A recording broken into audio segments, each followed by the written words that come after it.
Good morning. It's July 26th. We're reading through the Bible in a year. We have 3 Psalms to read this morning, Psalms 47, 48, and 49. And then in Acts 26, a great section of the New Testament. So our Old Testament reading, Psalm 47 is a psalm about jubilance, about expressive joy, about worshiping God in a kind of emotive way, a way that is going to bring out even enthusiasm in our worship and in our praise. There should be some times, I trust, when that is easy to do. If not, we should, even as we see in the psalmist, just tell our soul, like Psalm 103 says, to get engaged and active in doing this, even when we don't feel like it. We talk in this text about the fear of God because He's most high, He's ruling, He's sovereign, He's in charge. And just to recalibrate our thinking, as is one of our values here at Compass, to always work to maintain a high view of God. This is what certainly is demonstrated here in this great psalm. In Psalm 48, we see praise to the city of Jerusalem, the capital of Israel, the people of God that are celebrating the greatness of God in the city. It's poetically described, and usually you see this discussion of the earthly Jerusalem start to overlap into a celestial Jerusalem, which of course the eternal home for God's people is called the New Jerusalem. And you see that even indicated and telegraphed with the word Zion. Of course, Zion is one of the hills of Jerusalem, but that's the word that idealizes so often the city of Jerusalem in the Old Testament. And here is a picture of worship about Zion, about Jerusalem, about the greatness of the city, and it's a celebration of the capital of God's people in the Old Testament. Psalm 49, this is a passage that says we ought to engage in worship and see the greatness of God, whether we're rich or we're poor. It then speaks about the rich and about the fact that money can't save you from death. It can't redeem your soul. All the fame that money might cause you is temporary. And so it's good to get all that in perspective, as the book of Ecclesiastes does, as 1 Timothy chapter 6 does, and all of these passages remind us that money is certainly overblown in terms of what it does for you here on this earth. We're often led astray by the love of money. It's not money in and of itself. It's that quest to have it for all the wrong reasons. Not that poverty is equated with godliness. That's certainly not the case, but money is not the answer that so often we are tempted to think that it is. Our New Testament reading, one of the greatest chapters, I think, in the book of Acts, is Paul gives his defense to King Agrippa. It's Agrippa the first son, and King Agrippa here is sitting there listening to Paul's response.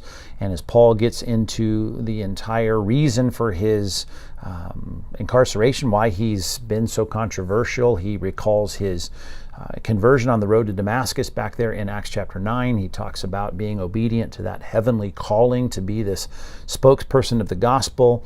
He then gets into speaking about the resurrection of Christ, where Festus breaks in. Remember, Festus is the successor to Felix, and he is breaking in to say, you're crazy, right? Your great learning has driven you mad. You're out of your mind, Paul, because he starts talking about life after death, which of course he defaults to the scripture and says, listen, there's nothing here unusual at all. He defers to King Agrippa and saying, you know these things, you know the prophets, you know what they say. He's very persuasive in this apologetic defense of the gospel and his ministry. And King Agrippa even says, you're trying to persuade me to become a Christian in this short time. And of course, Paul's response is great. Whether short time, long time, I want everyone to be as I am, except for these chains. And of course, he's trying to get out of this situation, which Agrippa confesses in the last couple of verses here that he would have done were it not for the fact that Paul had deferred to Caesar. And when he appealed to Caesar, of course, Agrippa then says he felt bound to send him there. And so that's what happens to the Apostle Paul in Acts 26. It's a great, great chapter. I hope you spend time carefully looking at everything the Apostle Paul does and says there. Our community imperative real quick is in 1 Corinthians chapter 8, verse 1, which says concerning food offered to idols, which was a controversial issue in that time. He says, we know that all of us possess knowledge, and this knowledge puffs up, but love builds up. That's a great statement about the controversy that was brewing in Corinth and the Corinthian church. And he's saying, everyone thinks they know so much, they have all this knowledge, but knowledge is something that can just make you proud unless it's utilized for good to build people up. That's a great concept and even a great word in the Greek New Testament, to edify someone, to build them up, to see them come out the other side of your engagement with them regarding your knowledge and the application of your knowledge, to see them be bettered, see them grow in their faith, to see them come out the other side more mature. So I put it this way: use knowledge to strengthen each other.